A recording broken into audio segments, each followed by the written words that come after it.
Good afternoon, everyone. Let's call today's Board of Trustees meeting to order at 4 p.m. Trudy, if you could please call the roll. Bukowski, Present. Epic, Here. back to me. Nunley, Here. Pismo. Here. Sheets, Stanger, Swanson, Zibble. Here. Thank you. If we could please stand for the pledge. Pledge allegiance to the flag of the United States of America and to the republic for which it stands, one nation under God, indivisible, with liberty and justice for all.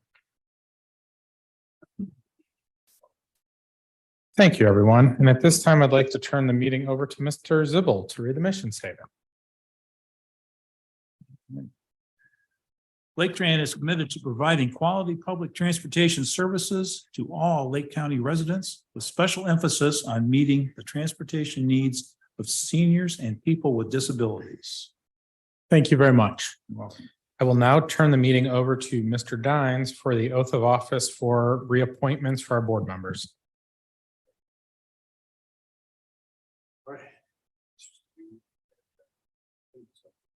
Me, Kim, and Lane. Okay. All right, you raise your right hand.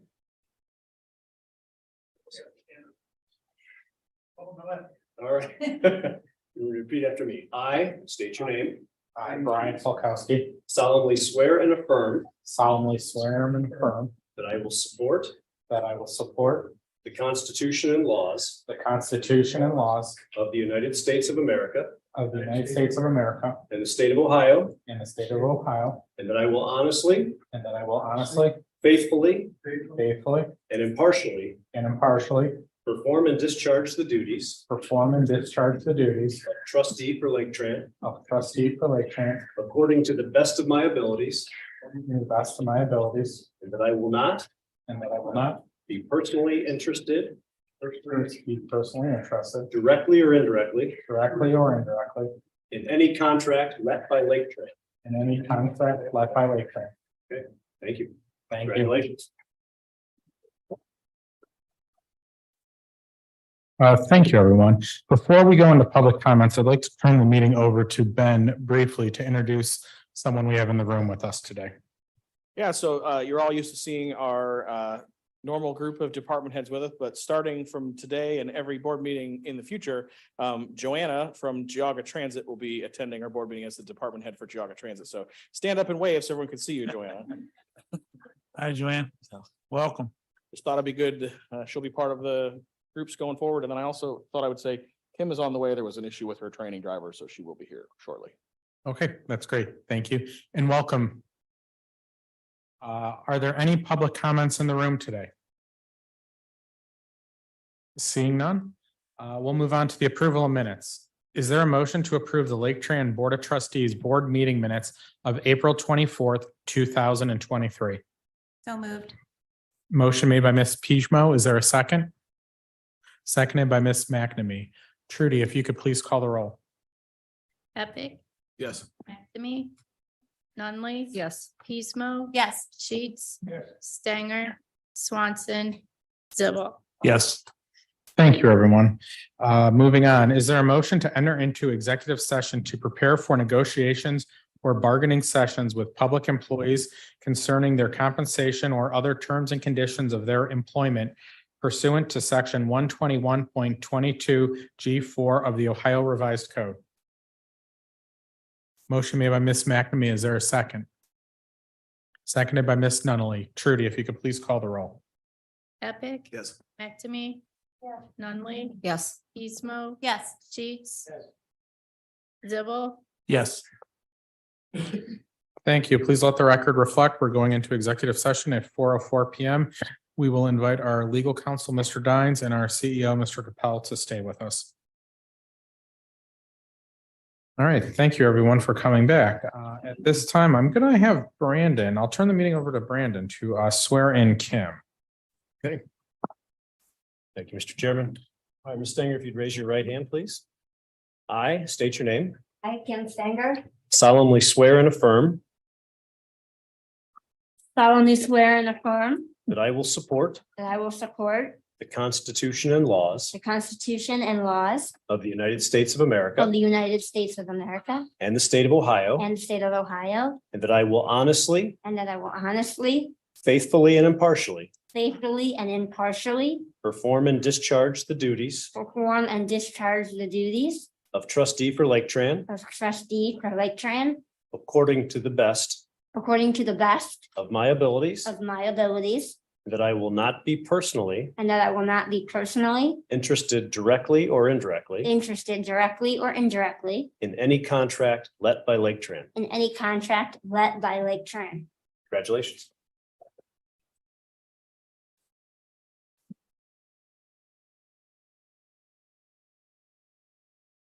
I'll now turn the meeting over to Lisa for the finances. Thank you. We are reporting for the month of March of 2023.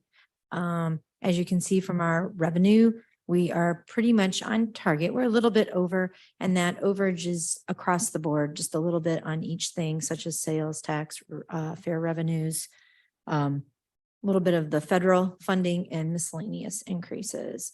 And on the operating expenses, we're at about 5.2 million. We're a little bit under. And again, that's kind of across the board. And that's really due to the implementation of these new services. And we'll be starting to put those in place in May.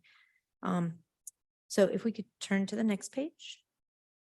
So it kind of gives you, just kind of shows you in comparison with where we were for the budget versus our actual versus 2020 actual, where we are. Fares and miscellaneous, we're at about 12% of our revenue is made up of the fares and miscellaneous, which is kind of on track with the other, if you compare from the prior year and the future year.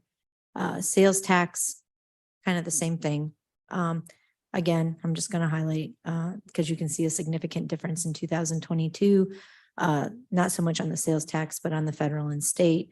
And again, we were receiving those pandemic grants for the last time in 22, where that's been cut off in 23. These are just our normal, regular grants that we would receive for capitalized maintenance or ADA supplementations or E&D from the state. So on the expense side for 2023, our wages and benefits were currently for the month of March or January through March, we're at about 74.8% of our budget is made up of our wages and benefits, which is kind of similar or somewhere in between 23 budget and 22 actual. Our services and software were at about 6.4% and kind of the same all the way through. We're pretty much on target, nothing significant standing out in the budget through March. But as we implement those new services, you'll probably start to see that come up. Maybe more towards the middle to the end of summer. We can go to the next page.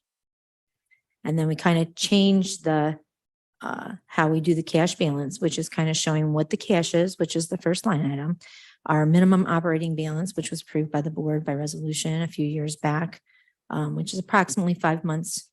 And then our grant and capital commitments, over, obviously it's capital. So capital is over a period of time. And we still have some prior commitments. And then we have our current year commitments and some future year commitments. And when we take all that into consideration, we have an unencumbered cash balance of about 21.8 million for Laketran, and then the 528,000 for STS, Special Transportation Services. So, and on this, we're on the March 2023 capital plan.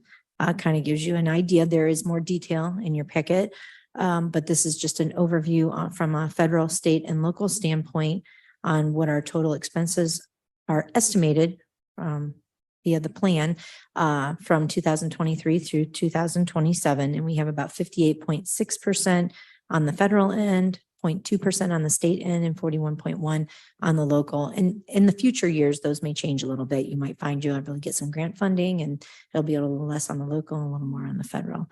So from 2023 to 2027, we're estimating around $67 million on grant projects. And if we go to,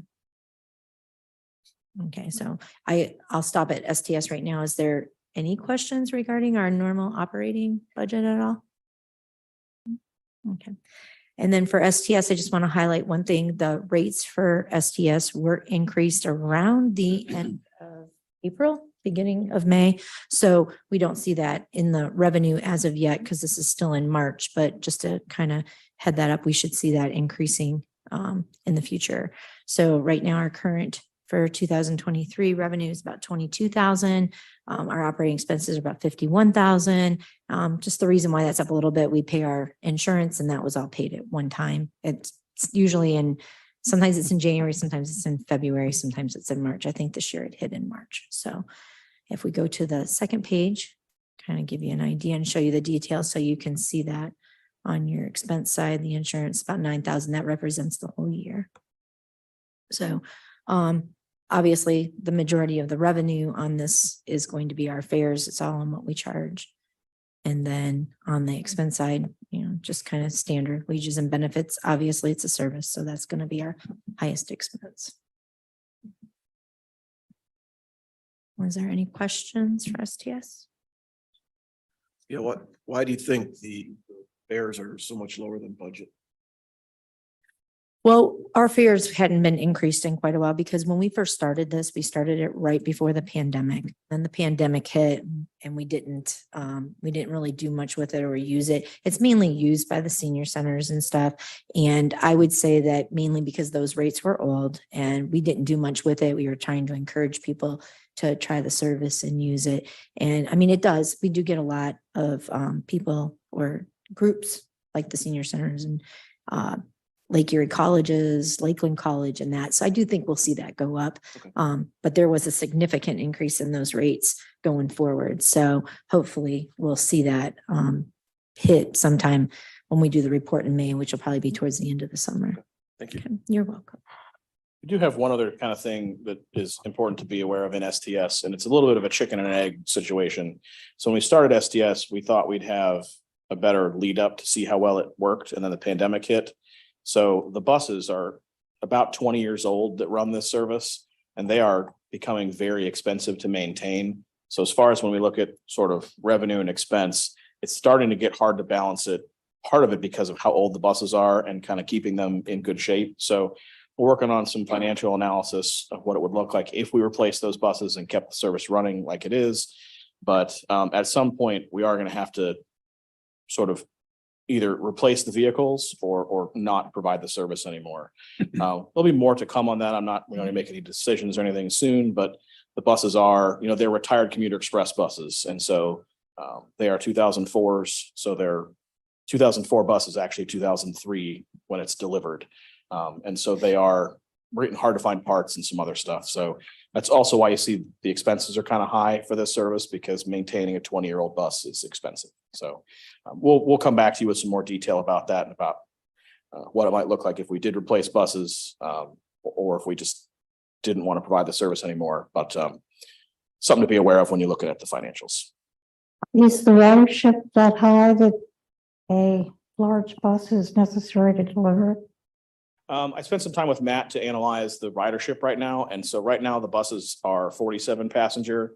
The sweet spot is around 32. So if we were to propose new buses, it would be smaller to buy and cheaper to operate. So the commuter express buses were just free. So that's why we used them. We thought we'd have we thought we'd get a solid couple years, see how it went, and then make a decision kind of long term. But because COVID was in the middle there, it kind of messed up the cycle. So yeah, but so that if we were to replace the buses, they would be slightly smaller.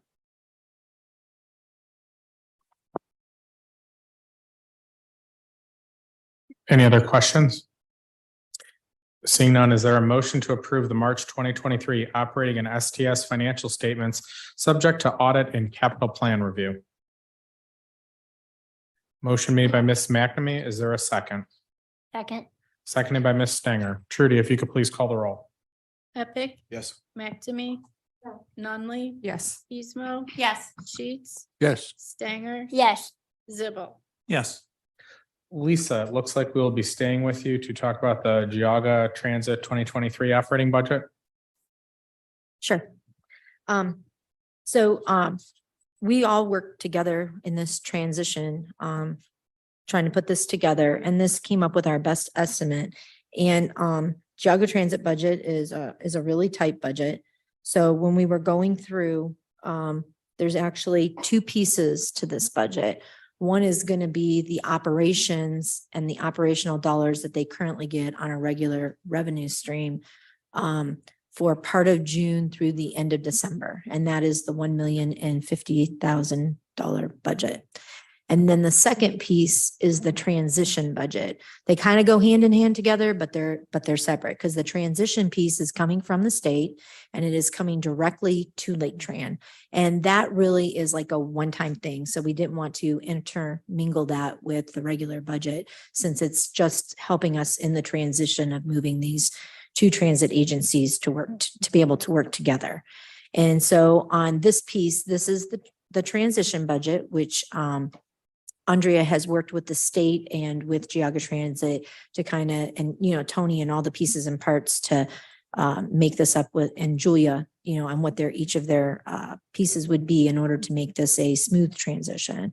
And we came up with approximately $300,000 broken out, as you see there. So again, that will come directly to Laketran. And then on the second screen, kind of breaks out what the total revenue and expenses would be in a little more detail.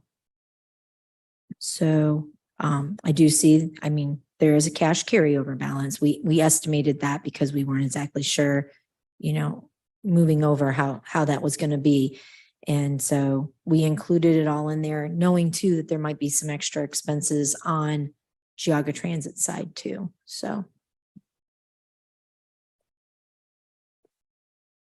But So are we saying that the state, the NOACA and the federal grant funds are already secured? yes, They they are. are. The amount might be a little bit flexible because originally we had asked for 275,000. And then there were some extra things with the computer hardware. They told us to submit that and we did. So it's at 300. We did not get confirmation that it will be 300 for sure, but they haven't said no either. So we went with the 300, but obviously if we don't get that, we would only do the 275. So Thank you. and again, that's on the transition piece. But what about the state, federal and NOACA grants and their total revenue? Are those already secured? Those are already secured. Those are like their normal annual operating budgets that they get, and that's what runs their organization. So like we do 5310 funding, they do 5311 funding, which is a different type of federal, and it has a little bit of a different reporting mechanism. So they have to still report like a rural, where we're a little bit more urban. So yes. What was the computer software and hardware? Well, what exactly was that? That seems to be a pretty substantial part of it. Yeah, correct me if I'm wrong, Tony. The software and hardware is primarily the interconnection between the two of us. I don't know if I can articulate it very well, so you might have to. I know it's part of their phone, it's phone system, and you need to explain it. What's included in that is we're standing up a computer network there because the Geauga County is taking anything that is computer related out of that facility. So we'll end up with a bare building when we start. So that's installing the computer network, the computers, Microsoft licensing. I have to stand up a phone system over there. They're tearing out the existing phone system. So that will stand up the short haul phone system. There'll be an extension of the phone system in this facility going down to Geauga. That is the internet connection between the two buildings that'll carry voice and data. And card access system is in there. And I didn't bring any notes with me. I forgot this was on here. So, I mean, it's basically building it from the ground up. Well, it's still $250,000. I'd like to see a better breakdown than just an explanation and approve $250,000. That seems a little heavy to me. That's all. Like to know more about it. We can provide documentation, yes.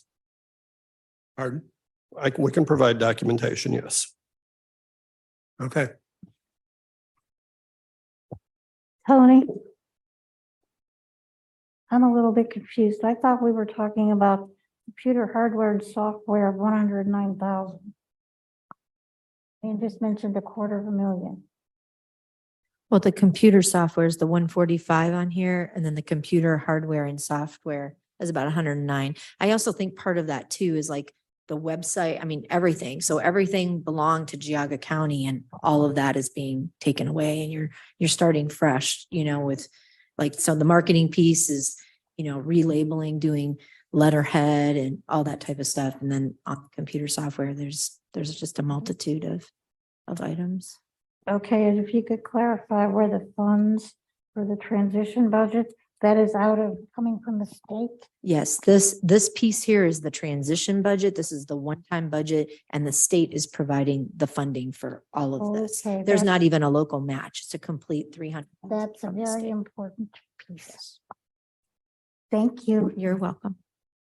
Yeah, and these categories admittedly look a little strange. This is how the state categorized them. So seeing computer software, then computer hardware and software, I understand that is a little weird looking at, but the state said you put them in these buckets. We have a more detailed breakdown. I do have one question, Tony.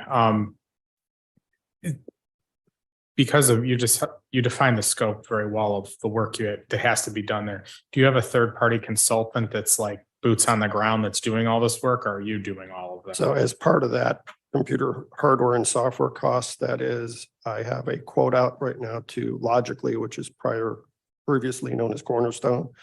And they will be my boots on the ground assisting and doing basically the heavy lift of the implementation over there. Okay, thank you very much. There is some consulting costs in there that you don't see because it looks like it's heavy in hardware and software, but there are other things in there in addition to that. Yeah, it just seemed like it was larger than a one-man Yeah. job. Yes. Thank you. Thank you. Any other questions for Lisa about the operating budget? Or Lisa, did you have more to go through? Yeah, it's just a basic, we're just trying to do our best guess estimate, moving forward in that. And of course, if there's something major that changes, we would come to the board and notify them. Of course. And Ben, did you have anything to add? Nope. Okay, thank you, Lisa, Ben, and Tony. Is there a motion to? I had one I additional apologize. comment, maybe for you, Ben. But if, it's a tight budget, I know it's a budget, it's an estimate. So if our expenses do exceed our revenue, in the Geauga County portion of the business, who funds the difference in that? Basically, the expenses can't exceed the revenue. And we would not permit that to happen. Okay. In the event that for some reason it did, we'd have to have a conversation with the state or with Geauga County about how to fund that difference. Really, if we were looking at any kind of expenses exceeding revenues, it'd be cuts to service or staff or some kind of cut. Thank you. Okay, is there a motion to approve resolution 2023-011 authorizing the Geauga Transit 2023 operating budget not to exceed $1,050,000? Estimate is based on part of June through December 31st, 2023, and the Laketran ODOT transition budget not to exceed $300,000. So moved. Motion made by Ms. McNamee. Is there a second? Second. Seconded by Ms. Pismo. Trudy, if you could please call the roll. Yes. McNamee, Yes. Nunley, Yes. Pismo, Yes. Sheets, No. Stanger, Yes. Zibble. Yes. Okay, thank you. It now looks like we are going to talk about bus shelters for AWT and Lake Erie College. Yeah, so the first item is a bus shelter or passenger waiting shelter for the AWT building. Quite a while ago, we had conversations with Roger Sustar over at Freedon, whose property has the AWT building on it. And they were communicating about how many students they expected to be using the facility on a daily basis. So we talked together about putting up a shelter there. We had 4 meetings with them to discuss the project, go over the plans and make sure everybody was happy with the sort of proposed layout and what we were going to do. We issued a invitation to bid on April 14th. We got 3 bids on May 4th. The engineer's estimate was $121,000. This is two pictures of the site. They're located on Tyler Boulevard. Pedestrian access and specifically ADA access is a pretty big issue at this site. The bus shelter, because it's in the public right of way, needs to have an accessible pathway to it from the building. So you can kind of see a longer sidewalk there along the right side of that picture on the left. And then the red circle is a zoom in on the shelter pad itself. So there is a sidewalk along as part of this project being installed along Tyler Boulevard. And the bus shelter itself, which it receives power from a neighboring utility pole, which will allow the shelter to be heated, have lighting. And there's a little pedestal to charge your phone, and there'll be some real-time signage. So those things are what drive the cost of this one up a little bit. I know there was some questions about this last time. I did put a breakdown of all the contracting costs in the board packet for everyone to review. The three bids we got were these three right here. They are within the 10% permitted by ORC. So they are a little bit higher than the engineer's estimate, but they are within the 10% that we are permitted to award them to. JTO has done a bunch of work for us before, so we feel confident in their ability to do the work for us. And so we included in the action today a 10% contingency. It's unlikely to use the contingency in projects like this, but they are digging for some electrical work. So you just never know when you put a shovel in the ground if you're going to find anything. So our total request today is for a total of $138,260 to build the shelter on AWT's property. Not to exceed, yes. And likely it will be lower. It will most likely be that 125,760 number, but just in case we find something in the ground that we have to deal with. I'm pretty sure I asked you this before then, but what is does AWT bear any responsibility towards any payment towards this? Especially if they're asking for it, or is it 100% on us? And why, and if so, why? It's 100% on us. When we get our federal grant every year, a percentage of it is required to be spent on projects like this. So we have funding essentially sitting here that we can't spend on anything else but these projects. And so we bear the financial responsibility for constructing it. They do have to give us a 30-year lease of that space on the property. So typically their kind of in-kind match is the actual property itself becomes sort of it becomes ours for the duration of the thing existing. So, but there's no cash out of their pocket that has to be provided to us. 1% of our federal grant has to be spent on these. So it's about $360,000 annually. So we actually have quite a bit of money we are, quote, supposed to spend on projects like this on an annual basis. Sorry, Ben, how much did you say typically? It's 1%. So it's usually right this year, I believe it's 360-ish. What's our total federal grants? 3.6 million.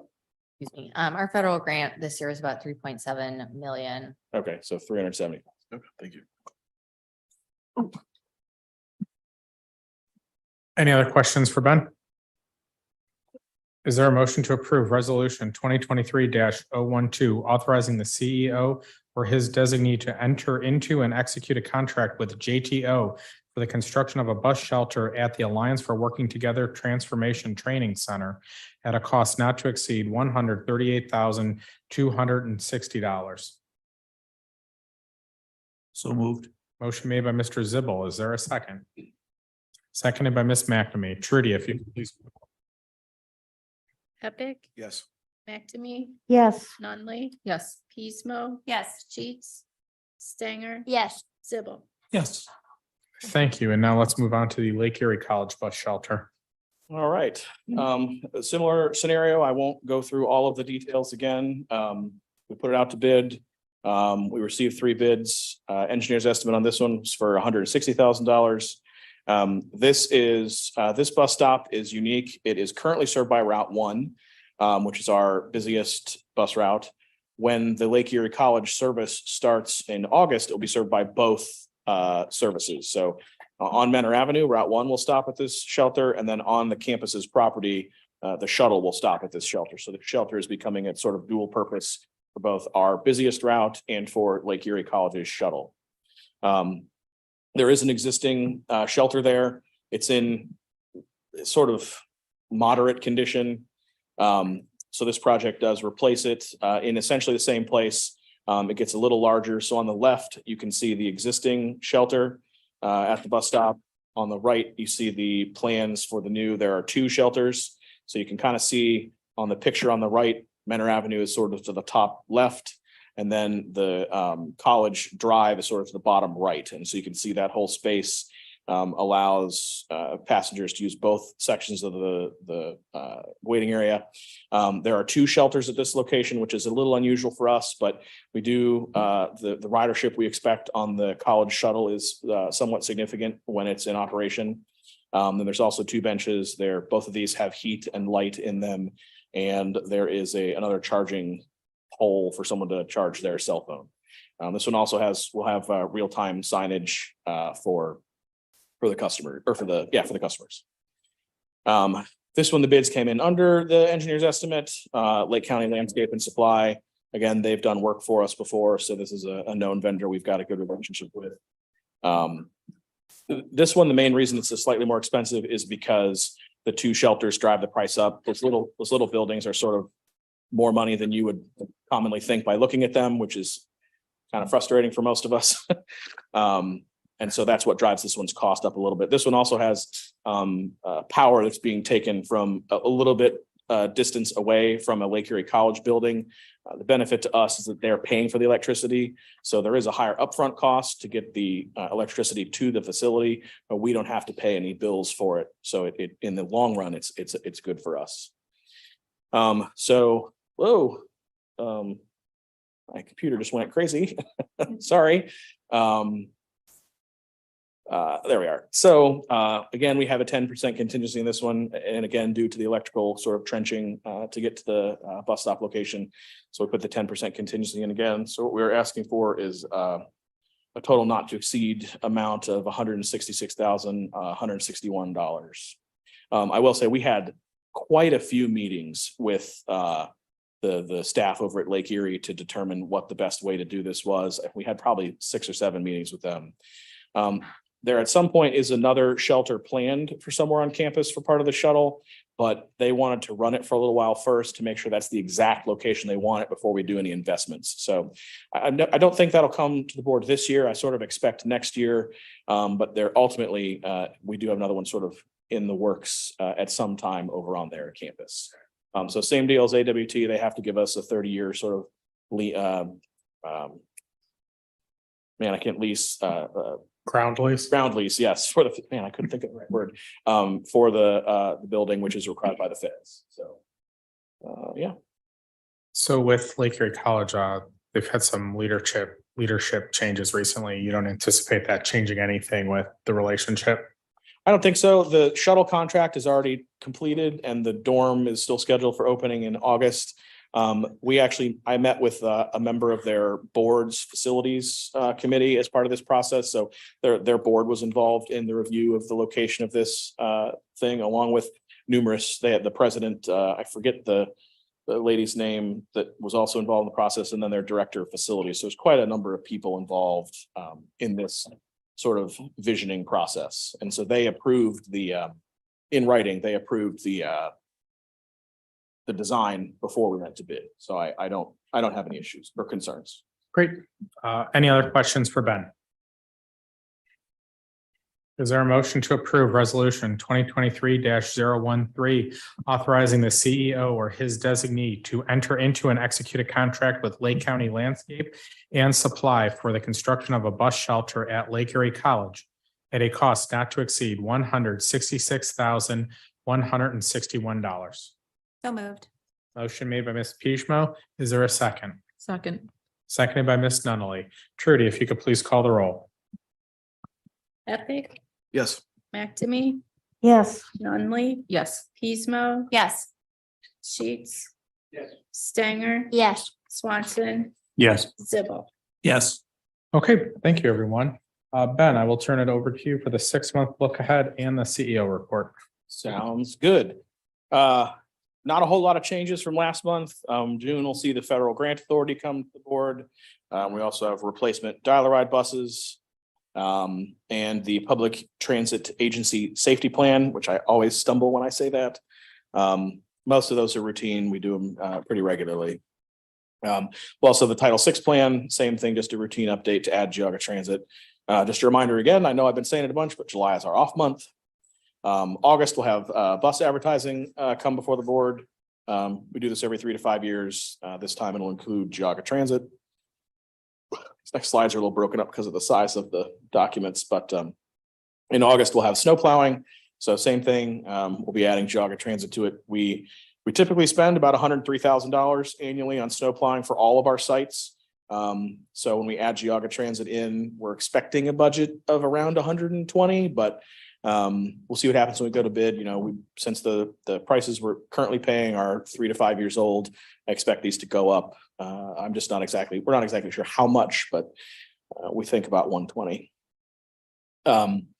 Also in August, we have a request for non-accessible expansion vehicles. So these will be for dial-a-ride. These are minivans that are just, again, your basic minivans. I know I've gone over this one quite a bit. And so nothing has changed. We still plan to try to do this and try some new tech inside each bus. I did get this slide actually needs to get updated. In here it says the Rangers we currently use are $2,800. We recently just got a quote out of curiosity for them. They are now $5,000, which drives our sort of favorability view of the tablet even further to say maybe we shouldn't buy those anymore. We should switch over to tablets. So we're evaluating that right now, and hopefully that'll be a process that we can move forward as a whole. In September, we will have the audit. I expect the auditors to have a direct call available for board members like they have in the past. Once we get that information, we'll let everybody know. Still don't have any items for October yet. November, we'll have the budget presentation. Should have a much better idea on Geauga Transit if there's anything unique in that budget. It looks like I cut off part of December, but we will have the budget in December, so nothing remarkable there either. Anybody have any questions about any of that so far? All right, we'll go over to CEO report. I did add a section. This should only take a couple minutes, but I wanted to talk about the services that when we talked about strategic planning, I put a list of services up on the screen. There's some things that we should be thinking about, which are, this was the list. So we had some internal discussion and I asked my team to sort of prioritize them and say, which ones do we think we might want to consider looking at in the future? Just so I could see if the board felt the same way. So I asked everybody to pick their top 2. And our leadership in here said that same day dial ride was sort of our first rank as to what one we might want to consider. And airport service was number 2. So I kind of just wanted to have a quick conversation with the board to see if that was something the board would like to dive into and learn a little bit more about those services, what they might be, and then talk about potentially including them in the budget for next year. So I didn't want to go too fast if the board wanted to talk about any of these other services, but I think, I also agree with this sort of ranking. I think same day dial ride is something that the community really wants from us. People nowadays want things right away. They don't want to have to wait 24 hours for a ride. And then airport service is a kind of a constant need we hear out in the community. So I just wanted to get the board's thoughts. My intention would be to understand what things you would like to take a little bit deeper dive onto, and then present more details about that service, like hours and costs and kind of things like that. But I didn't think it was productive to do that for all of these. If you all kind of said, gosh, that one I don't find interesting whatsoever. So are you thinking like fixed airport routes or more like dial a ride? Like you book a trip to the airport? Yeah, I think it'd be more like dial a ride. I think we'd use a small van, probably not one with a wheelchair unless it was required to do pick a person up at their house and take them to the airport. Some places run a more of a fixed route style operation, but my concern is that then you're still getting in your car, you're still going somewhere. Then you have to be worried about leaving your car there, and it's kind of more of a hassle. So, and then when I think about folks that might have a mobility challenge, it's even harder to do that. So I think picking a person up at their house or business is probably the better way to do that. It's obviously that's flexible. We could analyze both scenarios, but our vision was more of a dial-a-ride style. Would That the, would not be considered charter bus in any way. Not if it's open to the public, no. would the airport service be similar to Dial-A-Ride in the fact that it would be like 1-to-1, like I get on the bus and I go to the airport, or do I get on the bus and then we pick up Brian and then we pick up Daniela and then we go to the airport? Is it like taking a one, do you know what I mean? Yeah, I would envision it being a mixed bag where if there's a group of people that can fit together, we take the group. If it doesn't work out that someone rides the bus with someone else, they don't do it. So just depend on the trip, but potentially people would be mixed. Do you have any kind of a fee in mind? That's something we could set. It would be up to us to decide what we want to charge. We haven't gotten kind of into that level of depth yet, but it would most likely be higher than Dial-A-Ride. There's all, it would be completely up to us as to what we chose to charge. 24-hour service. It would probably have to be, but those are details we could get into. Yeah, I feel like wow, it's really loud. Sorry. I feel like, yeah, you gave us this list a little bit ago. You presented that. I like that you guys have discussed internally what you might think is the best and most efficient for Laketran to do. So I think I think the question is, are we good on these two, right? And to start presenting us with more information on how maybe you guys would see it roll out. Yeah, I think, yes. Cause I don't think we need to go back and forth here right now about what times and how long, and that's so. Yeah, but I think those are good.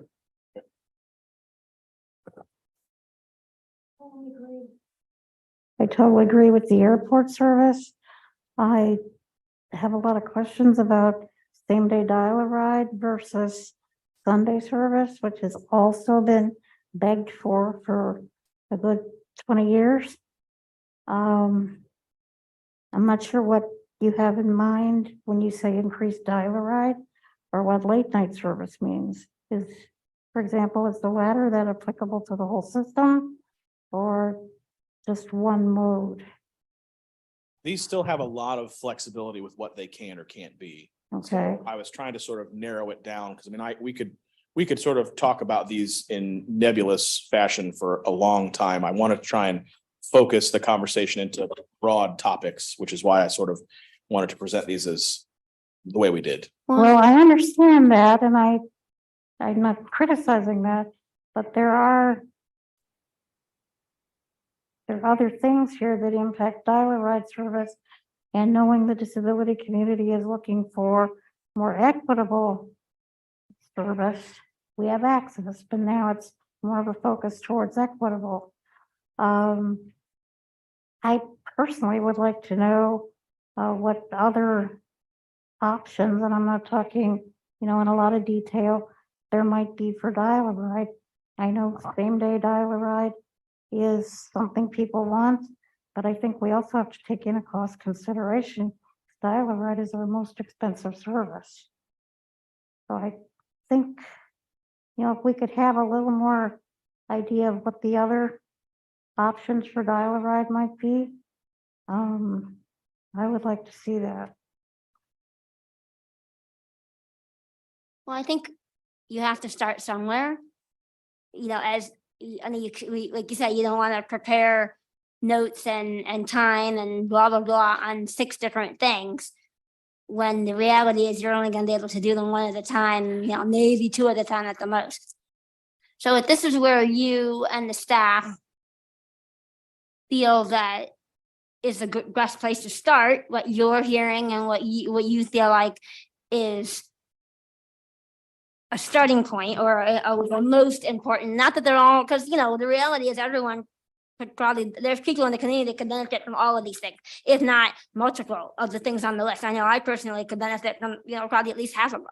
So you have to start somewhere, is what I'm saying. So if this is where you and the staff feel, then I feel like I agree with Daniela in the sense of it's better to start with those, prepare more information on those, and then go from there rather than getting into the nitty gritty on all of them and doing less of a job on them. I don't know if I'm making sense. Okay. No, I think Kim and Daniela both said it very well. I think talking in very broad terms, I think it sounds like it's a good idea to move forward with exploring those a little bit more and fleshing out those options. Aren't these services that are currently being supplied by Uber and places like that? In some cases, In the same day dial-a-ride, I think in some cases there probably is some and the Uber late service. night service, probably same thing, Sunday service Potentially, yes. and Airport service is a tough one. If you hire a limo, there is some service, but as far as affordable options, there really aren't any. You may be able to get Uber, but it's challenging depending on time of day. But there's certainly, I think, yes, Red Lane, there is potentially some overlap. I don't think we want to get in a contest with Uber. I think they might object to some of this stuff. I think it's important to remember that Uber is not something that a lot of people in the disability community can access independently. So in that sense, we wouldn't potentially be able to, that would be something for us to keep in mind, because that's part of our mission statement and part of our thing. And that is not something that's easy for Uber, and those services are not something that's easy for everyone to access equitably. I have a slightly different view. Would it be too burdensome to get a half pager on what you're thinking on all of these? No, we'd be happy to prepare whatever the board would like to have the discussion. I think it would be helpful if we could get management's view of the pluses and minuses. I don't think it has to be complicated, but at the 10,000-foot level of each one of these before we say that's the one we want to go at. Sure. That's kind of where I was headed because, for example, out of all of them here, I mean, same day dial-a-ride and Sunday service are what seniors and people with disabilities are most requesting. So I'm looking to understand, for example, of those two, why you pick same day over Sunday. So what Gary's suggesting would help us understand your thinking and how you rank them. Yeah, we're happy to provide whatever the board would like to spend the time reviewing. Well, in a true strategic plan too, you're gonna take it out over a couple years, right? Like, Yeah, hey, yeah. maybe these are the 10 projects. This is year 1, 5, 10. So Right. maybe we can see that listed out. Yeah, I mean, we can put together a little pager descriptions of each of the services and our thought process behind them. And we can send them out in the intermediary between now and June. And then in June, we can come and talk about which ones we like the most and would like to take a deeper dive into. That's perfectly fine. Okay. Cool. Any other questions? All right, real quick, construction is moving along as expected. A lot of what they've been doing is underground and they fill it back in pretty quickly. So there isn't a lot to see right now. That picture on the left is, you can kind of see the different color of the dirt where they moved along and replaced pipe in the ground. Then we have a shot of kind of overhead of them moving along that process. So when you come here and look outside, you're like, gosh, these guys have been working for a month. It doesn't look like they've done anything. It's all really been underground. They did have their first sort of issue today where they were replacing a fire hydrant valve, accidentally disconnected the main water line from the valve, and there was a little bit of a water leak in the pit, and so water got shut off to the building for a while, but they assured us they would be here tonight to make sure it is fully operational before tomorrow morning. So just, one of the things that happens in construction. The construction cam here is live. So if you go to our website, if you hit about Laketran and then you hit the HQ building process button, you can see the camera live. You can see them working. You can also see our pictures updated on a weekly basis. For Geauga Transit, everything is moving along on schedule. We had another coordination meeting this morning. The budget has been passed, and so we are kind of continuing to move forward with no major issues thus far. So everything is sort of moving along as we expect, and nothing miraculous or interesting to report, honestly. The grant tracker has seen quite a bit more activity recently. It is grant season, so there are a bunch of new things on the list. I know one of them, the top one, an application we had with the county for CDL training to AmeriCorps. That one did come back. It doesn't, on the status, it doesn't say what its status is exactly, but we did get word that that was not awarded. So that grant will still remain on there, but the project was not awarded funds. The bottom two that appeared quickly and went right to awarded, those are our formula grants. So they are have shown up like we expect. As far as ridership goes, everything looks sort of like we would expect. Ridership went down in April. It always goes down in April. But this year is 4.8% above 2022. So ridership is still going up on a year-over-year basis. Extended service started today, so we didn't have any major issues except that there are roads closed all over the county. They closed Plaza Boulevard by the mall for a while, and they closed 3 railroad crossings getting in and out of Painesville for some reason, which has been sort of crazy. It's made a lot of the fixed routes detouring all over the place. CSX has never closed 3 railroad crossings at one time before, but they did for some reason, and they're going to be down for a couple weeks. So, Couple weeks? I'm sorry. I thought it was a couple weeks. That's my fault. I was gonna say, wait a minute, well, a couple weeks, okay. Maybe it just felt like a couple weeks.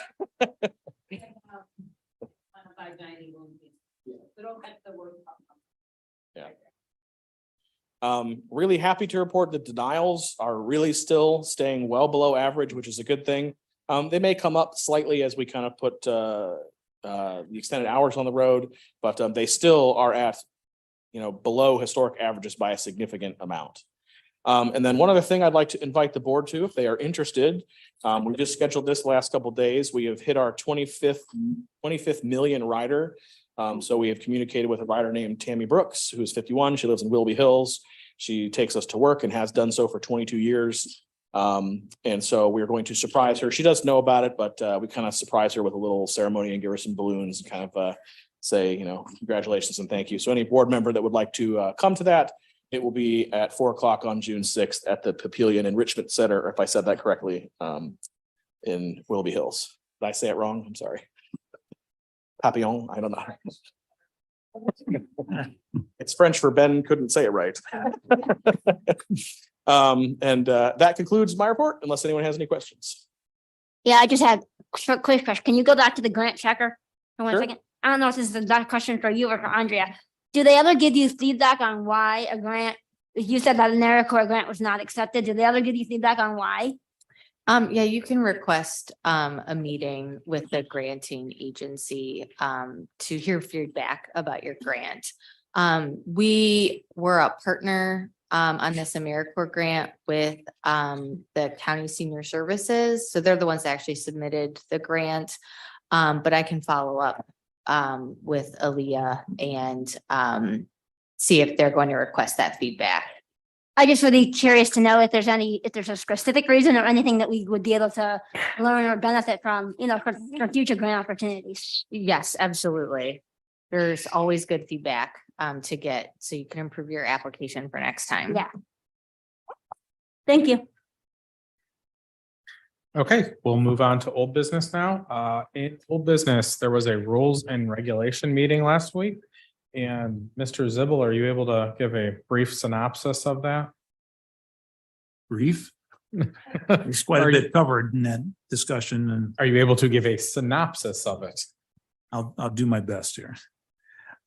We did meet and we talked about the 3 articles in the bylaws that appeared to have the most worthy conversations to have with them. Article 1 was the one for removing a board member from the board. There was a mixed feelings on what way to go with that. And after a lot of discussion between ourselves and with legal counsel that evening, I think we were leaning towards just removing that suggestion from the suggested bylaw changes altogether. Looked like we were going to get into a lot more trouble if we went through something like that than that it was going to be worth. So I think Article 1 will be remain pretty much as it is. The fiscal matters, Article 5 really covers expenditures. What the bylaws state today is that says all expenditures of $25,000 or more shall be authorized by the board. The suggested revision to that was to say, okay, competitive bidding is included with this. And is there a change that could occur to that? The Ohio Revised Code does allow up to $100,000 for competitive bidding till you have to go to competitive bidding. So we would have that kind of latitude. So we would not have to go to competitive bidding up to 100,000. But it really comes down to the question, what level of expenditure are we comfortable with having to do competitive bidding and approval? So again, the ones that we approved today, they were over 100,000. They needed to go through competitive bidding. They needed to come to the board for approval, no matter which option you go with. But the one for the vehicle last month, which was 37,500, if you were to raise that limitation for competitive bidding and purchases up some kind of a higher number, maybe that one would not have been part of the board discussion at last meeting. So I guess at this point, we wanted to kind of open up the conversation a little bit to see what the rest of the board thought about changing it. And we don't have to change it. We can leave it at 25,000, or we can raise it up to some other level that we would want to. So I'll just leave it at that. I will tell you that the Federal Transit Administration does allow up to $250,000 without competitive bidding. And then on the last one, the indemnification article, that was where the board members were going to have identification paid for by Laketran. Mr. Dines pointed out that in Ohio Revised Code, there is a statement that says we can purchase indemnification insurance if we wish to. It was also brought up that OTRIP has coverage for board members on indemnification already. And the conclusion on that one is that Brandon and Ben would talk with OTRIP to confirm language to see if the current coverage was adequate for what we were hoping to gain from that. And just one last thought on this. It was an afterthought for me, was in the new section 8, which was revised for the rules and regulations adoption, that maybe we would consider adding a section 4 to that would indicate that the bylaws should be reviewed at least every 5 years after the last adopted update. So if anyone has any comments on any of those things, we'd be glad to hear them. All right, thank you very much, Mr. Ziegler, and that was pretty brief, so thank you. It sounds like with items 1 and 3 that you mentioned, there's nothing to really discuss on those items at this time. But item 2, the spending authority, it sounds like you might be looking for some board input. Just to see what everybody might be thinking about that. We never really got into a detailed discussion, either of the 2 meetings that we've had specific for those. Okay, so right now Ben's spending authority, or the CEO's spending authority, is $25,000 without having to bring something to the board for approval. And that also ties in with competitive bidding processes. In the ORC states that it can be up to 100,000. Competitive bidding process is not required for items under $100,000. Okay, thank you. So why don't we open it up for some discussion? Chuck? Yes. Can you remind me when the $25,000 threshold was established, how long that's been in place? I can't go back past 2001. Okay. Because that's when the last update was, but I do believe it was 1974. Wow, okay. Okay. Thank you. And just for clarity, I took the liberty of doing some legal research, and I did find that the statute that governs the competitive bidding was raised from 25,000 to 100,000 in 2008. That's when that statute was changed, so about 15 years ago. And if I could add to that, I looked it up, what $25,000 could buy in 1974 versus today. $25,000 base today is $145,812.50 based on an inflation calculator. CPI in 1973 was 44.4, and in 303.36, and inflation in 73 was 6.22%. So that puts a little perspective on what is coming to us now versus then in terms of what we're expected and need to approve. So it's not, Ben, if you could explain, I'm assuming there's a cost in terms of productivity, staff time, and so on, when so much more has to go out for smaller items for competitive bid. Could you touch on that and share with us what the impact on the agency is with a lower amount versus higher amount? Yeah, I also want to say I'm a little uncomfortable and having an opinion on this matter because it's the board decision. I'm not asking for your opinion, what the impact on So the organization? When we go through a bid or an RFP process, there is a varied amount of staff time depending on the item. If it is a bid, it's a little bit less time because we don't have to have an interview process. If it's an RFP, we go through an interview process with multiple staff members evaluating that vendor. So there isn't a good exact cost for that type of thing, but there is a decent level of effort that goes into behind the scenes, the process when you go through an RFP or a bid. We don't track the number of hours we spend doing each one of those things because it's just part of what we do. But there is a certain amount of staff effort required to go through those processes. With an RFP versus a competitive bid? Yeah, I mean, anytime you go through a competitive bid, you're required to have all the required Federal Transit Administration forms and all of the front end. It's a total of about, Andrea, back me up, about 50 pages of information that you go through anytime you do an official bid process or RFP. Our terms and conditions are about 25 pages Oh, I thought they were long, but yeah, I mean, the scope of work certainly adds a lot of complexity to the procurement document. So depending, on the level of service that we require or just the complexity of the project, greatly increases the workload to develop it.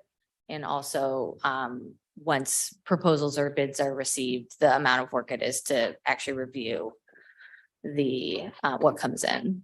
In how many procurements are there between $25,000 and $100,000 in a year? We did 7. I'm basing it off your spreadsheet you shared. There was 8. There was 8. There was I'm actually sorry. 8 that came up from beginning of last year until this month. Yeah. Just a quick technical question for Andrea. You'd still do a scope of work anyway, would you not? Or is that only when you go out to bid? It depends on the work that is being procured. So if it was like a construction type project at a $75,000 or $100,000, we would still want an engineer involved and have a very clearly defined quantities of what we're requesting. If it were a plan, you're hiring a consultant for $50,000, you still need a scope of work. So in my opinion, it's two separate things, like what's the bid threshold and what's the threshold where the board approves expenditures, right? So I have no problem mirroring the Ohio Revised Code when it comes to bidding. I think that would be wise for us to do that. I think I'm still on the fence about where to put the threshold in terms of, what for board approval of purchases. So that's kind of the open question, in my opinion. Yeah, and my response back to you on that would be is that I think there's a little bit of unclarity then when you divide the two, because when do they do competitive bidding and when don't they? Based upon 100,000. Well, maybe we would want somebody at 50,000 have been competitively looked at. Sure. I mean, it's That's, just my that's the personal. clarity I think that we My give. personal opinion is we can go to the Ohio Revised Code standard, which is $100,000. I'm perfectly comfortable with that going out to bid. We're very responsible in our procurement policies and procedures. I feel very comfortable about that. I don't think anyone's abusing these, privileges or anything like that. Right. I think it's, for me, the open question again is, what is the threshold for board approval of expenditures? 25,000 may be low, especially considering it was established in 1974. Obviously, prices have gone up considerably since that time. Do we go to 50? Do we go to 100? I'm not sure. Well, we haven't had any issues with that, but have we been? I asked you this question in our meeting. That's not causing anybody any bad or any grief or anything because it's $25,000. It's just board approval. And I think the taxpayers of Lake County would be mighty proud of the board for not raising that to $100,000. Yeah, I mean, as far as any problems, I can't think of a real It's not an issue is my point. Yeah. I see no reason to change it. But just because it's not an issue, and also I think you're right, it is important to be a good steward of the taxpayers' money, but it's also important to think about efficiency, and it seems like it would be, I think I'm talking too close. I think it seems like it would be improving efficiency, which is probably also important to the taxpayers, both of our time and potentially the staff's time to make things more efficient if you're not having to. I don't think that's relevant. Sorry. I believe it is. I do. But of course you do. Well, I actually wasn't done speaking, but thank you. Thank you. That's all I had to say. Gotta get rude in this whole. No.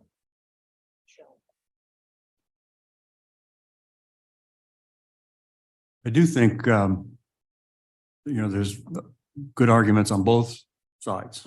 I myself am a little bit undecided on this at this point. One of the things that sort of runs through my mind is how does the number $100,000 play with the average taxpayer? And I don't know the answer to the question, but it runs, that sort of circulates in my mind. At what point does the public say, well, wait a second, you mean nobody's checking on the $100,000? I mean, I believe that's the way it would be perceived. I don't know. To me, it's a gray issue. I can't quite put my finger on it. Yeah, I have some misgivings about giving up our ability to approve expenditures that at a threshold that high. I can't, that's why I can't just say, let's just move everything to 100,000. I think for efficiency's sake, I think we move the bidding limit to to match the Ohio Revised Code. We're doing, we're following our procurement policies. We're doing things in a responsible manner. And if it's brought to the board in particular, if it's brought to the board and we have to approve these expenditures between 50 and 100, that's another backstop there too. So, I don't know that the taxpayers necessarily want us to go out, go through the whole bidding process for every little thing above 25,000. I think it's okay to move it where the Ohio Revised Code is. But yeah, I tend to agree with you about the 100,000. I think that's personally, I would have a hard time getting to that number in terms of the threshold for our review. Ben, correct me if I'm wrong, but all of these purchases that we go through are in the budget also. So we have approved the expenditures when we approve the budget. yes. Well, So it's, there could be some capital things that come up outside of the budget, like the bus stop projects, but generally it should be in the budget. again, yeah, that's over 100, usually over 100,000, isn't it? Yes, well, recently, yes. Yeah, okay. Yeah, some of them I think were smaller than that, but So Yeah. in essence, when we approve the budget, we are approving these kinds of expenditures. So it becomes a formality of saying yes or no when something is brought to us. that was my question, and I think that's the point that Ben was making is that, yes, that's true. Just wanted to clarify. There is less detail in the budget though, than when we bring it to the board. It's been fully flushed out with all the detail. You know, budget might have a line item, so you know the item is there, but the details are often not flushed out till it's brought to the board's attention. Yeah, and another thing in a budget, you don't always have the specific, hard cost for something. A lot of things are estimated. And until you dig deep and you actually go through that process, you don't actually know what the exact amount's going to be. So the budget is more of an oversight of what do we think we're going to do. But when those, expenditures come to the board, we know exactly what those are going to be at that time. And we do not know that at the time of, working through the budget. I think to Gary's point, to put a finer point on it, when an expenditure is brought to the board, it's brought to the public. It's not just about us having control. It's about the public being on notice of what we're spending money on. So there's that added benefit of bringing it to the board. So we have to think about that as well. So Mr. Dines, I'm going to turn to you for a second. It sounds like the room is pretty split here for giving some direction for the rules on what the spending authority should be. Is it proper to have a vote to see how they should be in the rules and regulations for the next draft? You can certainly have a vote.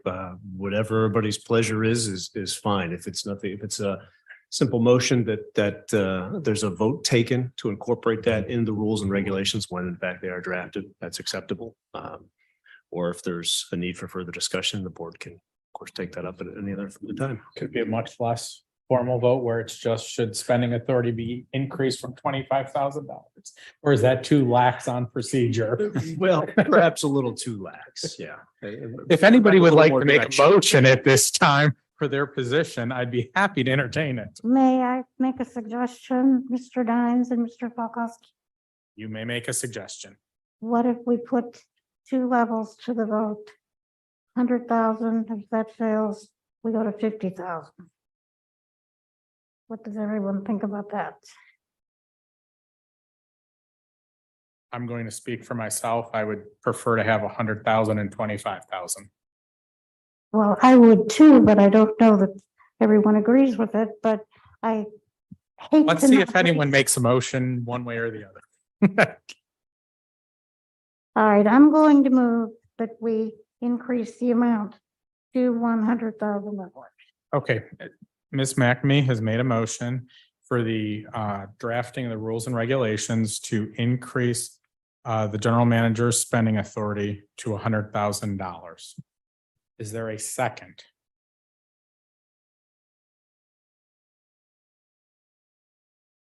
I'll second it. Second by Ms. Stanger. Trudy, if you could please call the roll. And again, a yes vote would be increasing spending authority to $100,000. Epic, No. McNamee, Yes, Nunley, No. Pismo, No, Sheets, No. Stanger, Yes. Swanson, No. Zibble. No. Okay, so at this time, any further review of the rules and regulations should not include a general manager spending authority of $100,000. I'd like to make a motion that the general manager spending authority would be increased to $50,000. At this time, is there a second to increase the general manager spending authority to $50,000? Second it. Seconded by Ms. Stanger. Again, a yes would be voting to increase the CEO's spending authority to $50,000. Trudy, can you please call a roll? Epic, No. McNamee, Yes, Nunley, No. Pismo, no, Sheets, No. Stanger, Yes. Swanson, No. Zibble. Yes. Okay. So we have 100,000 has been shot down, 50,000 has been shot down. So at this time, I say any further review of the rules and regulations should leave the spending authority where it's at $25,000. Of course, we're still discussing rules and regulations. So if anyone would like to continue the discussion in any other way, feel free to, please. I'd like to make a motion to have our legal counsel review and modifications as he sees necessary to the rules and regulations, and then present it to the board. I don't know how to exactly say that, but it's what I'd like is a legal review before it goes to the board for approval. And then when it goes to the board, then the board can take a look at it, and if there's things they don't like in it, they can bring it up then. Sure. So in regards to your motion, Mr. Sheets, Mr. Dines, do you want to maybe explain, is that what you are doing, or is that not exactly what you're doing? Yeah, I guess I'd like to ask and understand is the question that you would like me to draft a proposal based upon some of our discussions and taking from other transit agencies and then providing that to everybody for further discussion? I don't know that I understood what was being asked. That would work. Okay. Is that what you were getting at as well? I wasn't certain if that was the process that we were doing right now with Yeah, the no. committee meetings that we've had. Right. That's why I was trying to clarify. I think actually Question was- it's sort of the reverse of that. My take on what we're doing is that the board is discussing what rules and regulations we think we want to change. I think we move closer to that now, having this discussion, which would then be turned over to legal counsel to sprinkle the holy water on it, and then it would come back to the board for final approval. That was my take on where we were going. I would agree with that statement from the two meetings that we had special for that. And I would say that we need to hear back from O-Trip on what the indemnification clauses have to say too, before we really could do a whole lot of finalize the drafting of it anyway. Sure. So since Mr. Sheets did make a motion, is there a second to that motion?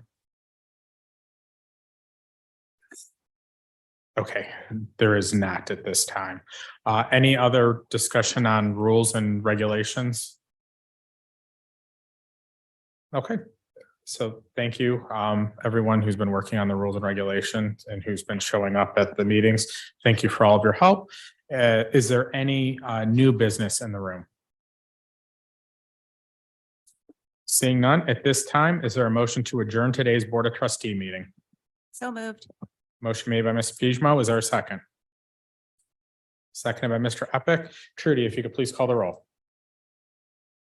Epic, Yes. McNamee, Yes. Nunley. Yes. Pismo. Yes. Sheets, Yes. Stanger. Yes. Swanson, Zibble. Yes. Thank you. We are adjourned at 5:39.